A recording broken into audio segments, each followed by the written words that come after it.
कभी और हम अपने चाची मनोरमा चाची से प्यार करते हैं, तो आप लोग प्यार देंगे ना। हम यहाँ पे किसी का विरोध करने नहीं आए, हम आपसे कि आप लोग मेरे चाची को प्यार देंगे।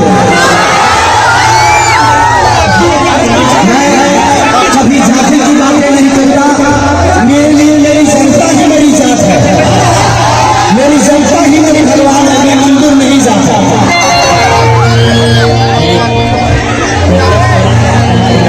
हेलो, थोड़ा सा माइक साउंड के पास से आप लोग हट जाइएगा, नहीं तो डिस्टर्ब हो जाएगा और ये कार्यक्रम बंद हो जाएगा। आप लोग साउंड के पास हट जाइए प्लीज।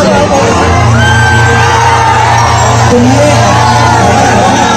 और सुना लो एक और बात, मनोरमा चाची के जिताने के बाद हम अकेले ना रही, काजल रघवानी के भी साथ में लेते हैं। और ये ना जहाँ ये विधानसभा में जहाँ जहाँ हमके प्यार करे वाला लोग बाहर जगह के गए, अब तुम जगह जगह के कहवा करा के लेके आई, ट्रैक्टर को हिलोने को बैठा के लिया।